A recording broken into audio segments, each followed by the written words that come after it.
Ya estamos con Santiago Mirazo una vez más. Bueno, él es virólogo e investigador. Estaremos hablando sobre COVID, estaremos hablando sobre encefalitis, sobre dengue, varios temas que están generando al menos una advertencia a las autoridades del Ministerio de Salud Pública y también lo tiene que hacer a la población en general. ¿Cómo andás? Gracias por acompañarnos. Buenas tardes, ¿cómo andan? Un placer. Muy bien. Lo mismo digo. Bueno, comenzamos hablando, vamos a ir por bloques, si te partes. parece. Comenzamos hablando de, bueno, COVID-19. ¿Cómo estamos? Estamos en temporada COVID. Claro. Digamos, lo primero que hay que aclarar es que COVID es una enfermedad ya endémica. Digamos, no nos vamos a librar de COVID. Es uno de los virus que está en el catálogo de virosis respiratorias del Uruguay, junto con influenza, con respiratorio sincicial, con otros coronavirus. Es un virus endémico. La particularidad que tiene COVID es que en vez de aparecer en invierno, cuando aparece influenza, aparece en las temporadas más cálidas. Desde hace un par de años tenemos temporada de COVID en verano. A partir de diciembre empiezan a subir los casos, pico de casos que tenemos en esta época, y después se empieza a descender. ¿Y se En invierno, de hecho, se extiende hasta que se mantiene el calor?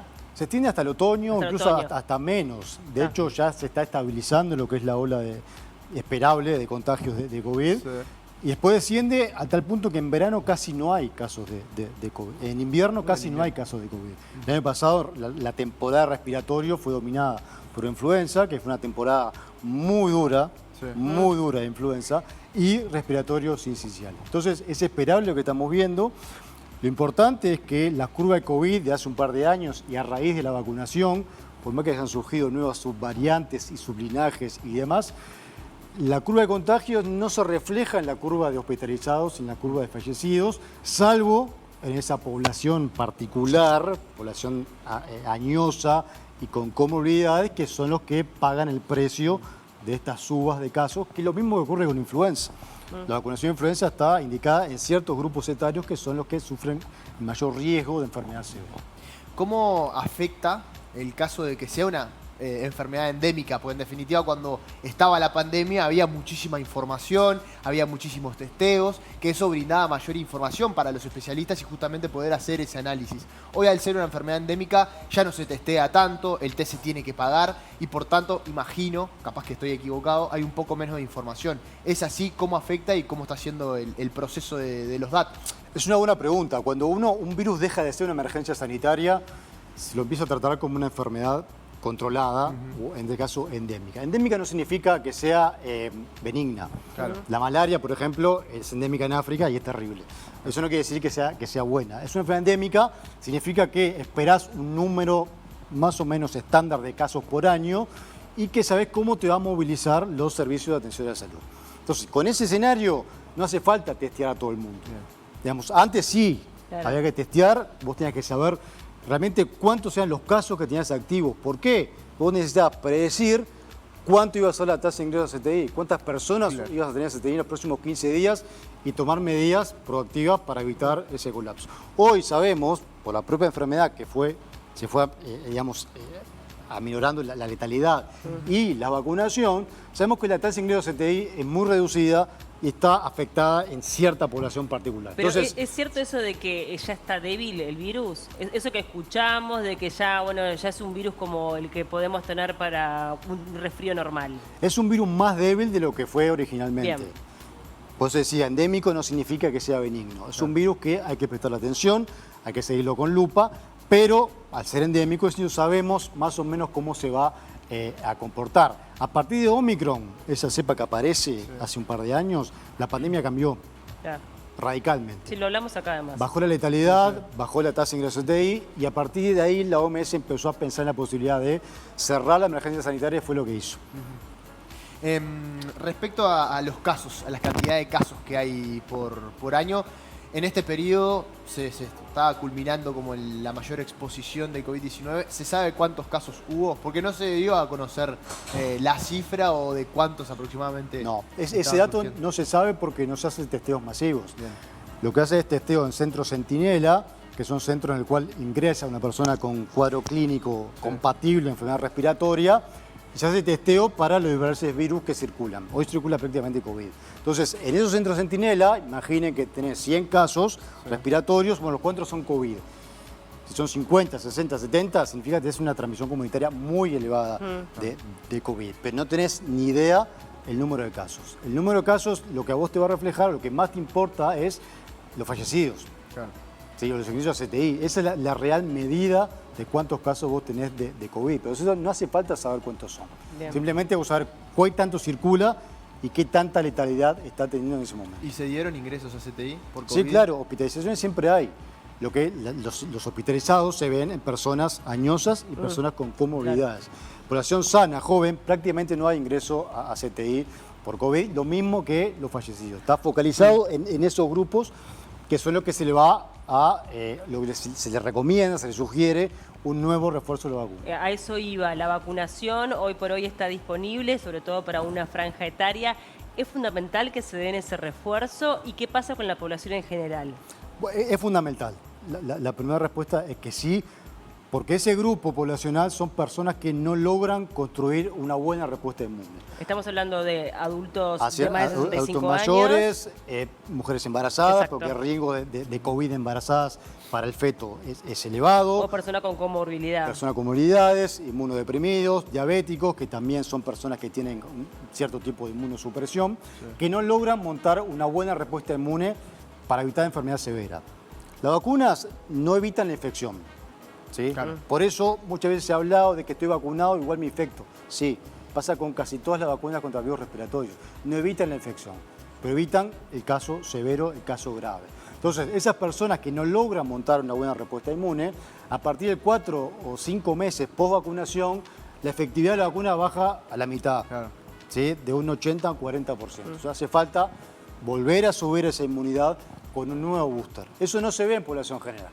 En población general, población sana, la inmunidad, sobre todo la inmunidad persistente, la inmunidad no medida por anticuerpos, sino la otra, permanece varios años y de hecho, en los últimos 2 años no hemos tenido prácticamente refuerzos y no vemos personas sanas, jóvenes, con enfermedad severa que requieran hospitalización. Por eso la recomendación a ese grupo etario y a ese grupo poblacional es la vacunación, que además es una vacuna actualizada. Pasamos, si te parece, a las enfermedades transmitidas a través de vectores, que son los mosquitos. Y te quería preguntar primero que nada por la encefalitis, pues en definitiva creo que el dengue, si bien hoy es en día la preocupación más importante que hay, la encefalitis es algo que aparece nuevo, o por lo menos a nivel mediático la gente, la población en general, es algo que está conociendo hoy. ¿Qué se puede decir, primero que nada, como para hacer un inicio de esta enfermedad? Bien, primero que no es una enfermedad nueva. Sí, en Uruguay ya tuvimos un caso de encefalitis equina en el 2009, una persona lamentablemente fallecida, fue el único caso que hubo. Y además en fauna silvestre y en mosquitos había ciertas evidencias de que el virus estaba circulando. Es un virus reemergente, o sea, ya estuvo, desapareció y vuelve a emerger por un montón de razones ecológicas y antropogénicas. Digamos, la mano del hombre es lo que genera este tipo de emergencia. Es una arbovirosis, o sea, un virus que se transmite por artrópodos, por vectores, por mosquitos, que es rara en realidad. Es una enfermedad rara que tiene como reservorios las aves, ¿sí? Son los pájaros, los pajaritos, no las aves acuáticas, son cierta especie de pajaritos, son las que mantienen el virus en circulación en la naturaleza. Y los mosquitos, algunas especies de Culex y algunas especies de Aedes, no el aegypti, sino otros, son los que llevan el virus entre los pájaros y eventualmente pueden contagiar otros animales. Por ejemplo, caballos y, por ejemplo, seres humanos. Tanto caballos como seres humanos son víctimas, entre comillas, truncas. ¿Por qué? Porque tanto el caballo como el ser humano no logran transmitir la enfermedad a otros humanos o a otros caballos. Ni directamente, ni siquiera a través de mosquitos. Si una persona infectada por encefalitis equina es picada por un mosquito, ese mosquito pica a una persona susceptible, no es muy baja el riesgo de contagio. Lo opuesto a lo que pasa con dengue. Entonces, es una enfermedad que se le presta atención, ¿sí? Cuando aparece una enfermedad nueva siempre hay que poner la lupa, no hay que desestimarla, pero el impacto esperable de encefalitis equina no es tan importante como el que sería como el dengue. Como el dengue. Ahora, cuando hablamos de esta enfermedad, ¿el nivel de mortandad es alto? ¿De cuál? De encefalitis. En humanos no. Es realmente bajo y de hecho la gran mayoría de los casos son asintomáticos o subclínicos. Si uno piensa en encefalitis, piensa en inflamación del sistema nervioso central, con cuadros típicos, no es lo común. No es lo Está. común. Bien. Lo Sobre más todo común es cuando- que sea asintomático. Bien. Sobre todo cuando uno ve a los equinos, cuando son picados por estos vectores y los contagian, realmente lo que uno ve, lo que le está pasando al animal, es una cosa realmente impactante. Sí. Sorprende cuando uno... Es fuerte cuando uno En lo ve. equinos es diferente. Eso te iba a preguntar, las consecuencias son diferentes en los En humanos. equinos la letalidad es bastante más alta. Bien. Casi un 30% de los caballos infectados terminan falleciendo con secuelas severas que amerita el sacrificio del animal. En Claro. humanos no es el caso. La gran mayoría son asintomáticos y si tenemos 4 casos diagnosticados de encefalitis significa que tenemos unos cuantos casos más circulando, Exacto. lo cual implica que probablemente tengamos en el futuro algunos rebrotes Bien. también de encefalitis. Hablemos del dengue porque además tú te has expresado públicamente de que debemos poner el foco allí. Hay una preocupación bien importante que se debe tomar acción, sobre todo por parte de autoridades del Ministerio de Salud Pública. El dengue es una de las cosas que a mí más me preocupa dentro de lo que es salud pública. El dengue para Uruguay ha sido como una espada de Damocles porque estamos rodeados de países que están prendidos fuego Bueno, con Brasil. dengue. Brasil, Paraguay Sí. y Argentina. Sí, y Uruguay por razones que desconocemos, si es por el tipo de vector, por la capacidad que tiene el vector de transmitir el dengue, no hemos tenido casos de dengue salvo un autóctono y la mayoría importados. Pero es una amenaza que siempre está. Las epidemias de dengue en la región han crecido en los últimos años en forma exponencial. Cada temporada es peor que la anterior, con muchísimos casos de dengue. Tenemos el vector en todo el país. Si bien la letalidad no es muy elevada, es una enfermedad que es muy severa. Y además sumado con el riesgo de la reinfección. ¿Sí? Una persona reinfectada con dengue es la que tiene la mayor probabilidad de una enfermedad severa por este Mirá. virus. O sea que si tuviste dengue y volvés a tener, ahí hay una severidad. Digamos. De hecho, hay colegas paraguayos, una historia que se cuenta siempre, que han tenido dengue y que suelen dormir en temporada de dengue con ventilador a toda velocidad y con los tules por ese miedo a una reinfección con dengue que realmente es complicada. ¿Y cómo estamos en este momento en Uruguay? ¿Qué incidencia hay? Pero hay casos importados. solamente. Sí. Sí, cosas Es decir, importadas. gente que es picada en otro país y que viene con la y enfermedad. lo trae, y ahí se toman todas las medidas del Ministerio de Salud Pública que está tomando para evitar que esa persona pueda ser picada por el vector que circula en Uruguay muy ampliamente y pueda llegar a otras Claro, personas. pero no estamos tan susceptibles. lejos de poder tener dengue autóctono, por decirlo de alguna forma. No lo creo. De hecho, ya hace 100 años tuvimos epidemias de dengue. No sería algo novedoso para Uruguay. Y la previsión está vinculada justamente con lo diario, con lo que hemos repetido todos los comunicadores desde hace Desde ya siempre. muchos años, la descacharrización y todo lo demás vinculado con el agua estancada. Es la ¿no? única manera de controlar el dengue. Ahora Brasil está implementando una campaña de vacunación contra dengue. Pero en estos países, obviamente la producción de vacunas no es tan elevada como para cubrir todo el continente. La única solución o la única prevención es eliminar el vector. Que tenemos mosquitos todo el año además. Sí. Hasta eso ha cambiado. Respecto a la enfermedad del dengue, el humano a humano no se transmite. En forma directa, no. Pero el dengue que pica a un humano sí puede volver a picar a otro. Sí, claro. Y ahí transmite la Exacto. enfermedad, no así la encefalitis, que esa es la Exacto. diferencia. Esa es la digamos. gran diferencia, y por eso la encefalitis es mucho más controlable, Claro. ¿sí?, que el dengue. De todas maneras, no estamos hablando de una infección respiratoria, en el cual llega un momento que perdés el control, perdés el nexo epidemiológico. ¿Sí? Esto es diferente, es otra tasa de transmisión, la dinámica de la infección es totalmente Claro. distinta, que requiere otras medidas de control. Y cómo es el tratamiento, ¿no? Porque uno piensa, somos siendo un país tan pequeño, en realidad podría llegar a generarse un problema muy serio en poco tiempo, ¿no? Porque por lo que tengo entendido el contagio es bastante rápido. ¿Cómo es el tipo de tratamiento que se da para las personas infectadas con dengue? Los virus tienen ese gran problema, la gran mayoría no tienen tratamiento. No hay tratamiento específico, no hay antivirales. No hay un fármaco No que... hay un fármaco que vos puedas usar contra el dengue, por ejemplo, o contra la encefalitis equina. No lo hay. Son tratamientos sintomáticos. Es dejar que el virus transite y bueno, que Y en sea lo ese mejor posible. transitar, exacto, puede ser un cuadro o muy severo, un dengue hemorrágico, o un cuadro leve, o incluso un cuadro hasta subclínico que pase como otra virosis. Pero eso de qué depende, digamos, el cuadro o la gravedad del cuadro depende de qué, del virus que tenga el mosquito, de la situación biológica que tenga cada una de las personas. Depende de dos cosas. Uno es del tipo de virus. El dengue tiene 4 tipos. Y hay uno particularmente que fue que ingresó en Paraguay hace muy poquito, que disparó la peor epidemia de dengue en Paraguay, que es un tipo particular de dengue. ¿sí? Una cepa particular. Pero además depende mucho del hospedero, de la persona que Sí, se claro. Si una persona añosa, un niño, por ejemplo, la encefalitis de quina es mucho más severo cuando es clínica en niños y en ancianos. ¿sí? Entonces la mayor severidad de los casos es en esos grupos etarios. Y el dengue es lo mismo. Con enfermedades virales en general pasa eso.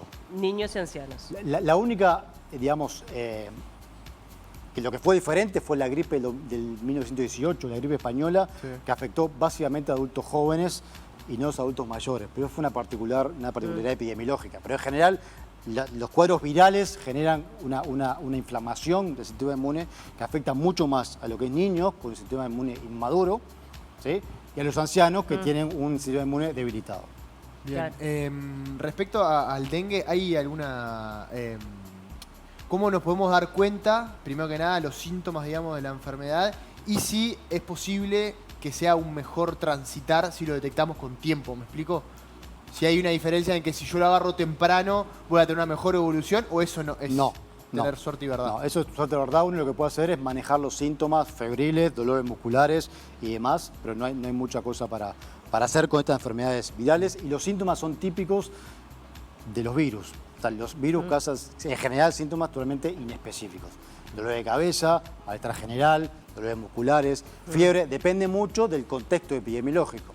Yo voy a sospechar una encefalitis de equina, aunque no sea encefalitis, en un contexto de circulación de encefalitis entre caballos. Yo trabajo, Claro. por ejemplo, Claro. en un aras y hay un brote, claramente, evidentemente, puede ser un riesgo. Pero no hay un síntoma específico, como ocurría así con la viruela símica, con la viruela del mono, que uno pudiera orientarse a eso, salvo Sí. el contexto epidemiológico, que es fundamental. Claro. Y hay- ¿Y sí. qué tan preparados están los médicos para identificar? Porque en realidad, como son síntomas tan generales, obviamente tú sos virólogo y de repente ya tenés como una mirada más específica, pero cuando uno cae en una emergencia, te atiende un médico general en un principio. Con el primer caso de encefalitis de equina se dio el diagnóstico a raíz de la existencia de la médica neuróloga, que un resultado había dado negativo, ¿sí? Pues esas cosas pasan, depende mucho de la ventana donde se esté buscando el virus, en qué momento se detecta el virus, depende de la técnica, y el cuadro seguía compatible con encefalitis, el contexto epidemiológico indicaba que podía ser encefalitis, y a la postre terminó siendo encefalitis con un diagnóstico, con un segundo diagnóstico. Entonces, la pericia claramente está, la formación Sí. médica está, Está. y se están formando continuamente y más aún. Y además están las alertas, de repente también lo tienen como presente, imagino. Y una enfermedad nueva, digamos, que si bien es vieja, es nueva en cuanto a la presentación clínica. No hay una definición de caso, por ejemplo, para encefalitis. Claro, imagino que hay también una gran cantidad de subdiagnósticos. Por supuesto. Y de sobretesteo. Claro. Cuadros que no son, y se los testea igual por las dudas, pero es típico de una enfermedad que aparece novedosa, nueva, y no se tiene mucho conocimiento. Bien, bueno, Santiago, fundamental entonces reiterar bueno, la recomendación para los televidentes de la vacunación de COVID-19 que está disponible, que a veces uno escucha comentarios, bueno, yo ya me di tantas dosis, ya está, y en realidad entender de que esto genera una protección por determinado tiempo y que es importante el refuerzo, ¿no? Lo mismo ocurre con la vacuna de influenza. Todos los años hay que darse la vacuna de influenza en esos grupos de Sí. riesgo. Lo mismo va a pasar con COVID y en un futuro probablemente haya que dar refuerzo también a población general, Claro. justamente pensando en estas nuevas variantes que surgen y la eliminación del mosquito del dengue también. Gracias por el tiempo.